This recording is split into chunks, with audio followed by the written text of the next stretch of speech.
দীর্ঘ এক মাস সিয়াম সাধনার পর আবারও এলো মুসলমানদের প্রধান ধর্মীয় উৎসব ঈদ উল ফিতর। বিশ্বের অন্যান্য দেশের মতো স্পেনের ধর্মপ্রাণ মুসল্লিরা নিজেদের মধ্যে আনন্দ ভাগাভাগি করতে ঈদের নামাজ আদায় করে একে অন্যের বাসায় যান কুশল বিনিময় করতে।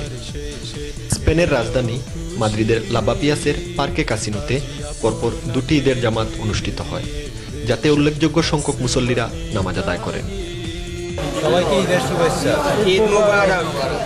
বিশ্বের অন্যতম পর্যটন নগরী বার্সেলোনায় বাংলাদেশি দ্বারা প্রতিষ্ঠিত একমাত্র মসজিদ শাহজালাল জামে মসজিদে ঈদের নামাজ পরপর 4টি জামাতে অনুষ্ঠিত হয়।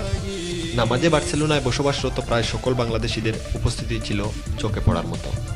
এবং বিশ্বে অবস্থানত সকল মুসলমানকে ঈদ মুবারক, এবং এই ঈদ যেন আমাদের মুসলমানদের জন্য সুখ, শান্তি, সমৃদ্ধি বয়ে আনে, সেটাই কামনা করি। অপরদিকে বার্সেলোনার সান্তা কলোমায় স্থানীয় সিটি কর্পোরেশনের সামনে ঈদের একটি বিশাল জামাত অনুষ্ঠিত হয়। ঈদের খুশি যেন অপরের খুশির মাঝেও বিলিয়ে দেয়া যায়, এটাই হোক আমাদের সবার ব্রত। ঈদ মুবারক। আফাজ্জনি, এনটিভি নিউজ, বার্সেলোনা, স্পেন।